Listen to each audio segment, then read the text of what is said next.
Hi, everyone. In this exercise, we're going to calculate MAD and MAPE, and then we're also going to look at the tracking signal, which will indicate our bias. So we have a set of sample data here. We have the original forecast, and then we have our actual experience of demand, or we can maybe more correctly call this sales. Sorry for the bad writing. So we've got 6 months worth of data here. And again, this is looking after the fact, but again, we're going to judge how well our forecast did over time. So to calculate forecast error, that's where we're going to start. And forecast error is simply the actual demand or sales minus the forecast. So actual sales minus the forecast, that's going to give us our error. So in the case here, we've got 111. We're going to take away 124. So that is going to give us an error of negative 13. Okay.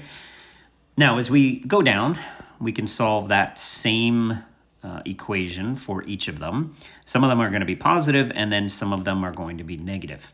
Now, it's interesting, or important rather, to understand that error can be positive or negative. It doesn't matter which way it goes. It's still considered error. But to do what we're about to do to calculate MAD, we need to convert it to something called an absolute error. And an absolute error is simply the positive value, or its reciprocal. So negative 13, its absolute value is 13.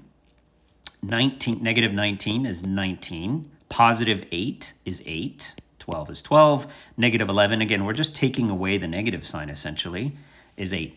Now what we've done here is we've ignored the direction of the error, because if we were to go and average or sum all of these ones above here, the negatives and the positives are going to offset each other, and it's going to reduce or underskew what the error actually is.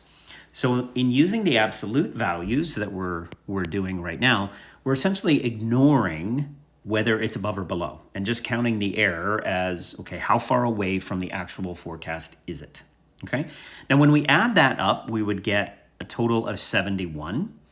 Now, to create something called MAD, or Mean Absolute Deviation, really what we're doing is we're taking the average deviation. So if we take 71 and we divide that by 6, we would get 11.8. Okay, so that would be our MAD, or Mean Absolute Deviation, rather. Now, MAD is a number of units, and this is an important connection to understand, is that we're not talking about percentage, we're not talking about value, this is units. So what we can say is that on average over the last 6 months worth of data, our forecast and our actual were off by approximately 11.8, or you can round that to say 12, right? 12 units per month, okay? That's all that MAD does. Now, again, we look for MAD to decrease over time. We want to get better with our forecasting, but it is one metric that we use. But as a number of units, it's not as usable sometimes as doing something such as the percentage error. So let's do the percentage error, the absolute percentage error now. And the absolute percentage error is expressing the same thing, but it's expressing it in a percentage rather than a number of units. So if we're going to come down here to the formula, so the formula for percentage error is the absolute value of the forecast error. Again, the absolute value, not the actual. And then we're going to divide it by the actual demand, or in this case, I'm calling this sales. Okay? So for the first one, what we would do is we would take the actual value of the forecast error, right? The absolute error of 13, and then we're going to divide that by our actual experience of sales. Okay? And to do that, if I divide 13 by 111, I would get 11.7%, okay?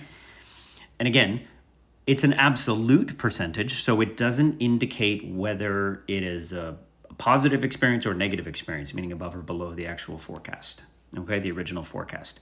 So if I copied that down, I would get 15.2%, I would get 5.1%. And again, all I'm doing is I'm taking the absolute value of the error and I'm dividing it by the actual sales to get a percentage, okay? 6.3%, I would get 11.0%, and then 8.7%. Now, just like we did in MAD, we can average out our percentage error, and that's exactly what MAPE is. It is the mean, or the average, absolute percentage error. So again, if we just average all of this out, then we would come up with an amount. So first, let's sum it. So if I were to sum all of this percentage error, I would get an even, this is interesting, an even 58%. So I would divide that by 6 observations, and then I would get the average percentage error, which is 9.7%. Okay? So MAPE, sorry about the poor numbers there, 9.7%. Okay? So that's a percentage. It's a little bit more usable from a scale perspective, right? Because it doesn't refer to a number of units like MAD does. Okay, one more thing that we want to do, and I'll turn to black to do this, is we want to complete our tracking signal. Now, our tracking signal is an indication as to whether or not our forecast is bias, okay?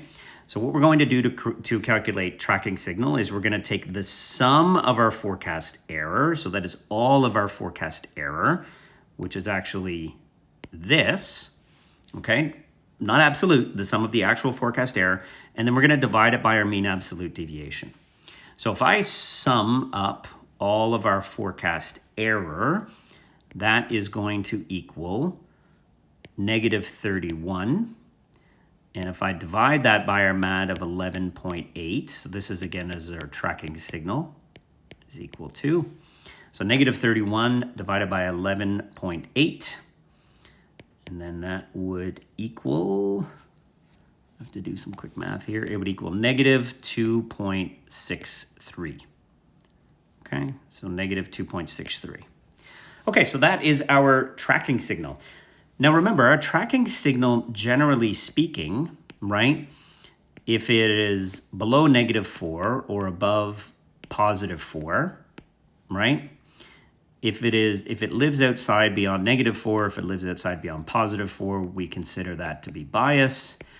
If it lives in this range between -4 and +4, then we don't really consider it to be bias, okay? And that's what this is. It has a slight negative bias to it, but we wouldn't consider this forecast to be overall bias, okay? It has again, a slight negative bias, and whether it's a slight negative or a slight positive, it generally doesn't require adjustment in your forecasting technique. But again, we would track this over time. And using that tracking signal, you would then be able to determine whether or not it is sliding beyond the -4 to -5, -6, -10, or above +4 to, +6, 8, or 10, or even more. Okay, in those areas when you're outside of, beyond -4 and beyond +4, right, on the outsides of those is when you would look and seek adjustment.